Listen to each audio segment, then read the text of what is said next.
Mark. Hey there, Nick. How you doing? Hey, good. Thank you for joining into the queue. And just before you ask me a question, anybody watching, just hit that join the queue button and let's have a conversation.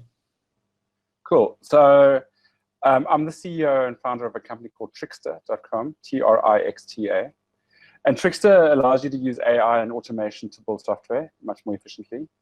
It reduces the amount of time it takes to build software, and you can build it with less people.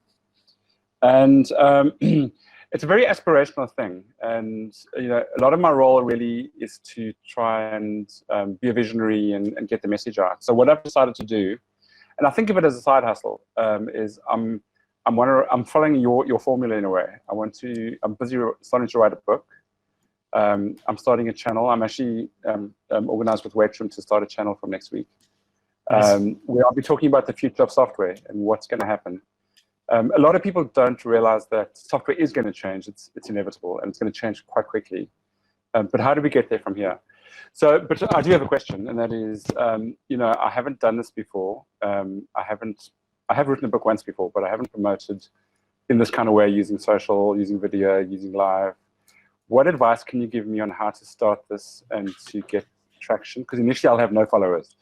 Yeah, so much advice. The very first thing, and I'm 60% through this book, the very first piece of advice I have for anybody trying to create any work that's meaningful is go read Ryan Holiday's book, The Perennial Seller.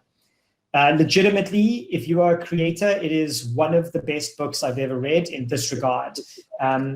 The next advice is find your area of authority and speak about it obsessively. Your LinkedIn, Twitter, Facebook, stop talking about anything else. All you need to focus on is talking about this vertical. Then let's pick Twitter as like a place for you to grow some following, for example. Find people in your industry that talk about the things you talk about, quote, tweet them, and then add your comments. Continue to do this 3-4 times a day, every day for the next year, and you'll build up an audience.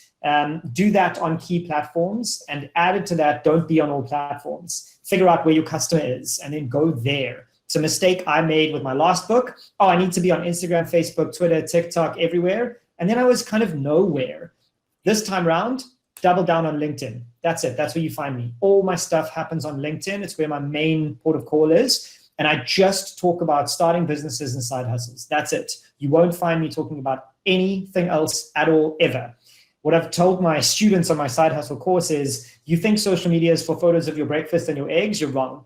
Like, it's just not. Social media is a place to sell stuff. And if you aren't selling stuff, you're being sold to. So you may as well flip that script and become the person selling something.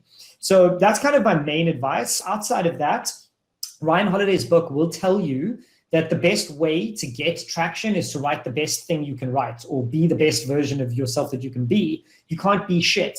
If you have average opinions that everybody else has, you're never going to make it, right? No matter how many ads you push, no matter how much you tweet, you're just going to have average stuff. So taking the time to actually create something worth sharing is the key. It's the first step. It's table stakes to the game.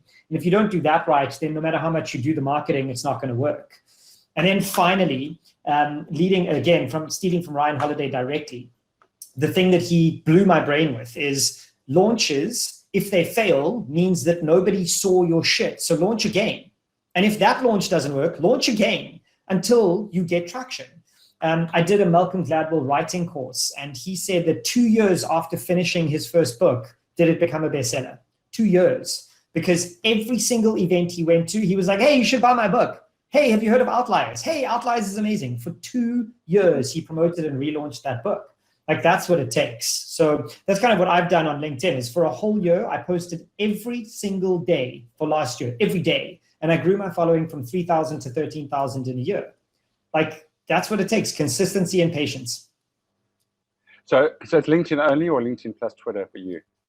LinkedIn is where I do most of my drive. Twitter is where I kind of play. It's my personal fun time, but still in relation to side hustles and startups and business. All of my social now is around a theme. Some of it's playful, some of it's like authoritative. Hey, this is my area of authority, and this is what I'm talking about. That's cool. I mean, my main audience, I'm running on time, but my main audience is the developers. And I'm talking about things they don't really necessarily believe. So I have to really convince them. Yeah. But I have great evidence. Yeah, that's awesome. Maybe if no one else jumps on, then come back around. Okay, so 25 people watching. Mark is back on, but if you want to ask me something or talk to me about something, hit the join the queue button. I promise you it's more fun than it looks. Okay, so developers, you were saying. Yeah, I'm focusing on, because I think for me, the future of technology is that developers' roles are going to change radically. AI, automation, it's going to change what we do, but it doesn't change the problem-solving mindset you need to build stuff. Yeah.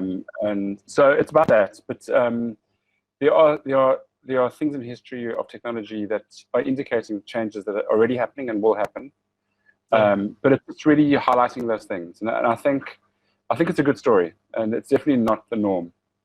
Yeah, and that's great. So, I mean, one of the other things that I think a lot of people get wrong is when they start getting themselves out there, they want to join the masses and just say stuff that's okay for everyone.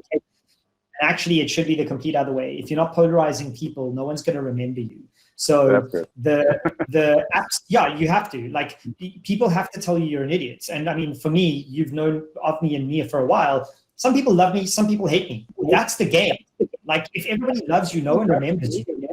That's the number one thing that most people don't understand about social media. You remember the people who are out there and crazy and nuts and say things that you hate, because there's a whole group of people who love what they say. So that's a key thing. And then on the developer thing, a friend of mine, Dave Perrell, runs a sim racing company, and he's been banging on for ages with me about one thing. And the more he tells me, the more he's right. You have to pick an audience and only cater to them. The more niche, the better. And I think I posted on LinkedIn yesterday, niche is often mistaken for small. Niche doesn't mean small, it means specific. So in your thinking, let's say you're looking for developers who hate PHP. Rad. Just talk to those people, and eventually they will mushroom and become your disciples. If you talk to people who love PHP and try and sway them, it's not going to work. So niche is always better, especially when you're trying to polarize. And then while you're thinking of that niche audience, you have to go to exactly where they are. So for you, it might be Slack channels or Discord channels or Reddit or GitHub, like lots of innovative places that you can go to hit developers. Hit them and hit them hard in that one platform for like 3 months every day and see what happens. If that doesn't work, move to a new platform. Yeah, totally. Okay, I like that a lot. I mean, I'm going to aim at the Elixir community. Cool. They reside in certain pools, but totally. I mean, I think the places you mentioned are perfect. I'm going to jump off and let the next person in. Cool. Thanks.